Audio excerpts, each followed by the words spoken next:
Hello बच्चों लोग, welcome to the last lecture of Volvox.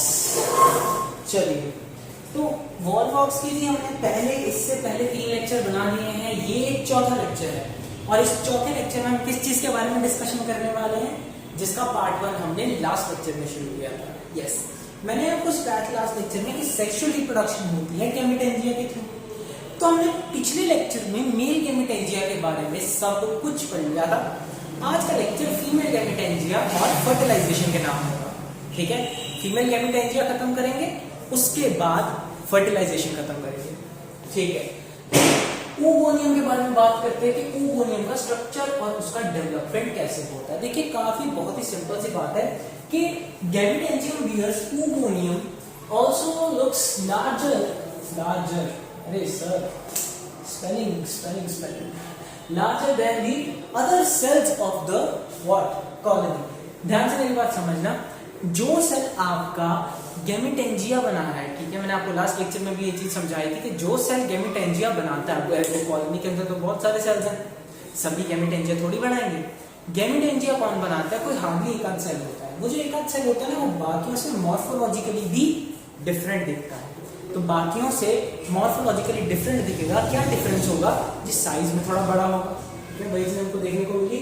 जो oogonia होगा, ठीक है, जो सेल oogonia बनाएगा वो बाकी सेल्स ऑफ द कॉलोनी से थोड़ा सा साइज में क्या होगा जी, बड़ा होगा। अच्छा, दूसरी बात हमने क्या की? दूसरी बात हमने ये की कि it increase in size and becomes flask. वही चीज की साइज बढ़ाएगा और फ्लास्क शेप्ड हो जाएगा। सर, यहाँ पर हमको थोड़ा सा कंफ्यूजन है। तुम्हारे दिमाग में अगर ये थॉट आ रहा है कि फ्लास्क शेप oogonia, तो जी हम ब्रायोफाइट्स में पढ़ते थे। सर, ये क्या झोल है, एल्गी में क्यों खिला रहे हो? नहीं बेटे, कंफ्यूज होने वाली बात नहीं है।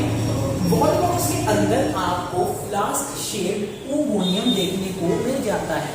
इसका ये मतलब नहीं है कि इसका ब्रायोफाइट से कुछ लेना देना है। ऑल्दो कैरेक्टरिस्टिक मान लो आपकी बात, ठीक है, जो फ्लास्क शेप हमको मिलता है, ठीक है, उधर का ब्रायोफाइट्स का आर्किगोनियम भी फ्लास्क शेप होता है। ठीक है, लेकिन इसका मतलब ये नहीं कि आपको इसको उसके साथ जरूर कनेक्ट करना ही है।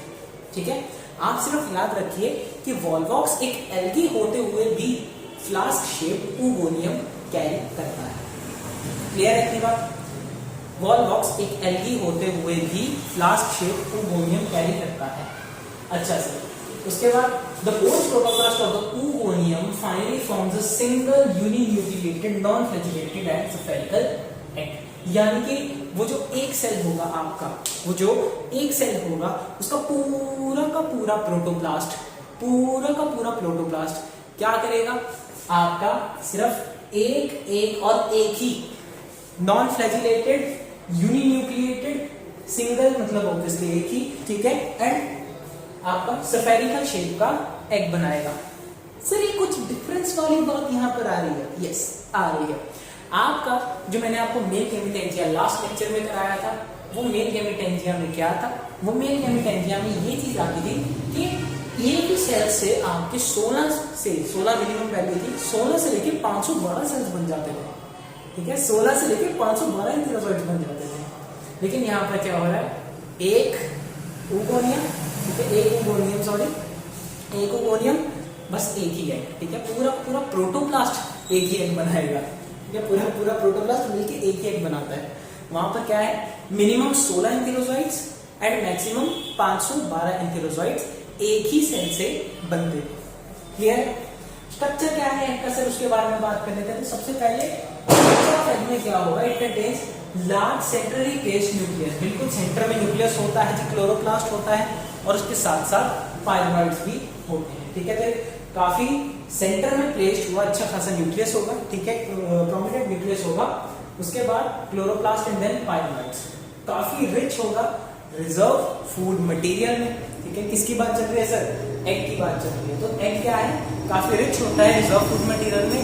Again reason is the same, fertilization के टाइम पे जी एंथेरोसाइट जिसने आगे फ्यूज करना है, ठीक है, उसको भी तो कुछ एनर्जी चाहिए। तो फूड रिजर्व इसके पास काफी अच्छे खासे होते हैं। एंड दूसरा रीजन इसका ये होता है फूड रिजर्व का कि जितने टाइम तक फर्टिलाइजेशन नहीं होती, at least for the period egg को सरवाइव करना पड़ेगा। ठीक है, उतने टाइम तक को जो है एग को सर्वाइव करना पड़ेगा, अपनी जर्मिनेट करने की बेसिकली कैपेबिलिटी बनाए रखनी पड़ेगी, फर्टिलाइज करने की कैपेसिटी बनाए रखनी पड़ेगी। ठीक है, next, the beak of the flask shape oogonia opens at the surface of the colony। Sir ये क्या बात कही आपने, ये क्या बात कही आपने, देखो ये देखो, ये आपको कॉलोनी का सरफेस है, तो इसका ये जो फ्लास्क शेप बनती है ना, ठीक है, फिलहाल मैंने चलो एक ही बनाते हैं, ठीक है, बाकी सेल्स नॉर्मल है, ठीक है, नॉर्मल वाले सेल्स वो सारी इधर है। ये oogonia है फ्लास्क शेप, इसकी ओपनिंग ऊपर की तरफ है, ठीक है, इसकी जो ओपनिंग है वो ऊपर की तरफ है। अब इसकी जो ओपनिंग ऊपर की तरफ है वो क्या है, कॉलोनी से बाहर की तरफ को फेस प्रोजेक्ट कर रही है। मतलब अगर ये कॉलोनी का वॉल है, सॉरी ये कॉलोनी का वॉल है, तो ये बाहर की तरफ को इसका ओपनिंग जो है वो प्रोजेक्ट आउट कर रहा है। समझ रहे हो बात? नेक्स्ट, सब कुछ हो गया, ठीक है, आपको पता चल गया कि एंथीरोजॉइड कैसे बने, कहाँ बने, थ्रीडियम कैसा था, आपको ये भी पता चल गया कि एग कैसे बना, क्यों बना, ठीक है, क्या क्या सीन था एग का बनने का, ठीक है, उसके बाद oogonia के बारे में बात हुई। फाइनल बात करते हैं जी फर्टिलाइजेशन और वॉलवॉक्स को खत्म करते हैं। चलो 4 लेक्चर लपेट गया हमारा वॉलवॉक्स, अब हम फिर से जो है इसको थोड़ा सा फर्टिलाइजेशन निकाल के देन ओवर करते हैं। इसके बाद नेक्स्ट हम देखते हैं कि कौन से टाइप के बारे में बात करेंगे। फर्टिलाइजेशन क्या है, फर्टिलाइजेशन इसका ना बहुत प्यारा टाइप ऑफ फर्टिलाइजेशन होता है, लेकिन ध्यान से समझना। एंथीरोजॉइड निकलेंगे तैरने के लिए, ठीक है, एंथीरोजॉइड तैरने के लिए निकलेंगे, तैरने के लिए क्यों निकलेंगे भाई, फ्लैजिला है उनके पास, ठीक है, तो तैरेंगे, ठीक है, स्विम करेंगे, क्योंकि ऑब्वियसली जो है उनको लाइफ साइकिल पूरा करने के लिए वाटर चाहिए, तो वाटर में ही स्विम करते हैं। अच्छा जी, अब सर वाटर में स्विम करते हैं, तो वाटर में स्विम करने से क्या होता है, पानी में तो जी मेल कॉलोनी भी है और फीमेल कॉलोनी भी है, ठीक है, ये चीज कैसे इंश्योर होगी कि मेल कॉलोनी के साथ ना चला जाए, फीमेल कॉलोनी के साथ ही जाना चाहिए। समझाता हूं, देखो पानी के अंदर एंथीरोजॉइड मूव करता जा रहा है, ठीक है, स्विम कर रहा है, कंटिन्यूअसली स्विम करता जा रहा है। अगर तो जी वो किसी मेल कॉलोनी के सरफेस पे आके गिर गया, ठीक है, मान के चलो कि ये क्या है, एक मेल कॉलोनी है, ये आपका एंथीरोजॉइड है, ये आया आया आया, मेल कॉलोनी के पास जब ये गया, ठीक है, तो यहाँ पर क्या हुआ, एक इंटरेक्शन हुआ। अच्छा जी, ये तो मेरे जैसे मॉर्फोलॉजिकली सिमिलर है, ठीक है, मतलब मेल और मेल है तो फ्यूजन थोड़ी करेंगे, ठीक है, तो क्या है, मॉर्फोलॉजिकली सिमिलर था, इंटरेक्शन हुआ, कहता नहीं यार ये मेरे मतलब की चीज नहीं है, तो सिंपली इसके सरफेस से स्विम होते होते निकल जाएगा, ठीक है, मेल कॉलोनी से अगर मिला तो सरफेस पे आएगा, स्विम होके निकल जाएगा।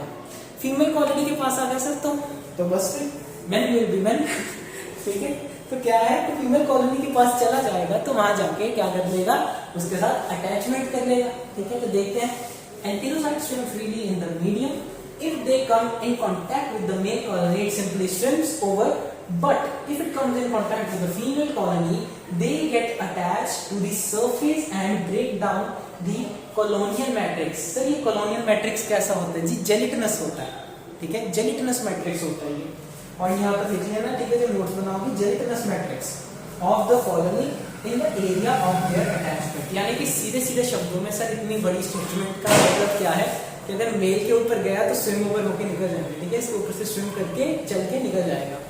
लेकिन अगर वो फीमेल कॉलोनी के पास गया तो वो फीमेल कॉलोनी के साथ जाके करेगा अटैच, ठीक है, किसको पेनिट्रेट करेगा, किसको पेनिट्रेट करेगा, उसकी जेलिटिनस शीट को, फिर उसकी जेलिटिनस मैट्रिक्स था उसको पेनिट्रेट कर जाएगा, ठीक है, उसके अंदर चला जाएगा, तो उसके अंदर फॉलो कैविटी होती है, वहां चला जाएगा, तो जेलिटिनस मैट्रिक्स के अंदर चला गया। अब वहां पर किस पॉइंट पे जेलिटिनस मैट्रिक्स, जेलिटिनस मैट्रिक्स का कॉलोनी का वो पॉइंट जहां पर उसका एरिया ऑफ अटैचमेंट है, मान लो वो इधर से अटैच हुआ है तो वो इधर का ही जेलिटिन को पेनिट्रेट करेगा, इधर से अटैच हुआ तो इधर का जेलिटिनस कवरिंग को पेनिट्रेट करेगा, सिंपल सा मतलब। उसके बाद only one antherozoid fuses with one oogonia resulting in the formation of oospore, ठीक है, केवल एक एंथीरोजॉइड ही क्या करेगा, सिर्फ एक एंथीरोजॉइड ही एक oogonia के साथ फ्यूज करेगा, ठीक है, फ्यूज करेगा, क्या बनाएगा, oospore बनाएगा। अब सर ये oospore की भी कहानी ना बड़ी जबरदस्त है, बड़ी जबरदस्त है। ये जो oospore होता है, ठीक है, ये oospore सेक्रीट करता है एक 3 लेयर स्मूथ वॉल भी हो सकती है, स्पाइनी वॉल भी हो सकती है, ठीक है, ये पॉसिबिलिटी है, तो ठीक है, एक 3 लेयर्ड वॉल बनाएगा जो कि स्मूथ भी हो सकती है और क्या हो सकती है, स्पाइनी भी हो सकती है, कांटेदार भी हो सकती है। ठीक है, चलिए। And further gives orange red appearance, जिसको हम कहते हैं जाइगोट। क्लियर है? मैं फिर से रिपीट करता हूं, एक बार ऊसपोर बन गया तो ऊसपोर कुछ सब्सटेंस सेक्रीट करता है, क्या करने के लिए, 3 लेयर्ड वॉल बनाने के लिए।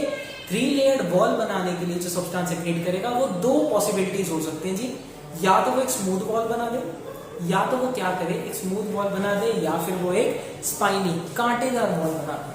ठीक है, चलो जैसे ही उसने वॉल बनाई, थोड़े टाइम के बाद ये एक ऑरेंज रेड अपीयरेंस दे देगा, ऑरेंज रेड अपीयरेंस दे देगा और क्या बना देगा, आपका जाइगोट बना देगा। चलो यहां पर हमारा वॉल बॉक्स खत्म होता है। ठीक है, अब नेक्स्ट लेक्चर में किसी और नई टाइप स्टडी के साथ आपसे फिर मुलाकात होगी, तो तब तक के लिए सब्सक्राइब कर सकते हो तो कर दो। ठीक है, लाइक करना चाहते हो तो वो भी कर दो, लेक्चर पसंद आया तो दूसरों के साथ, अपने फ्रेंड्स के साथ शेयर करना। ठीक है, जरूर जरूर शेयर करना। ठीक है, एंड बस यही है कि नेक्स्ट लेक्चर के वेट के लिए साथ में बेल आइकन दबा देना। ओके, मिलते हैं।